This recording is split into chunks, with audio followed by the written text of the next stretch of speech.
here to talk about swings, guys, okay? So kettlebell swings or skier swings, they target the same muscle groups. One's done with a kettlebell, one's done with dumbbells, okay? So I'm gonna go ahead and start with the kettlebell swing, and then I'll show you that skier swing here in a second. So kettlebell swings are pretty intricate. This is not a complete tutorial. This is just kind of the basics. If you find you're struggling with it, good idea to touch base with me or touch base with a personal trainer and get some one-on-one, because like I said, intricate movement, you can hurt yourself if you do these incorrectly. But like I said, if you just pay attention to the movements, you should be okay. So we want to start by reaching out and making sure we can grab that kettlebell by pushing our hips back. Okay, so we don't want to be right on top of it. We want to have to reach out for it, and this is our starting position. So we're going to hinge at the hips, just like that deadlift, all those hip hinge exercises.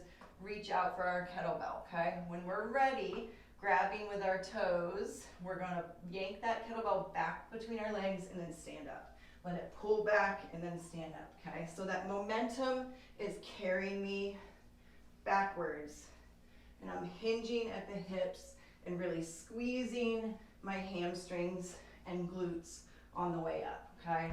So I'm gonna put this down. Now remember, just like deadlifts, all those other, I'm hinging at the hips, and as I stand up, I'm really snapping that back end to create the momentum to swing the bell up. Then the bell is what pulls me back, and then I snap back against the weight, okay? So, like I said, very intricate, but you wanna make sure you're hinged at the hips, that your back is nice and straight, right? We're not hunched over again, and that we're engaging hamstrings and glutes.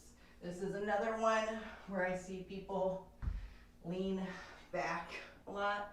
You don't want to be leaning back. Again, that's a lower back where we can get our injuries, okay? So skier swings, just like that, except with two weights, okay? So I'm hinging at the hip, launching those weights forward, and momentum kind of swings them up. What we don't want is to be having to lift them, right? The idea is that we're launching forward with enough momentum to swing the weights, okay? So again, these are intricate movements.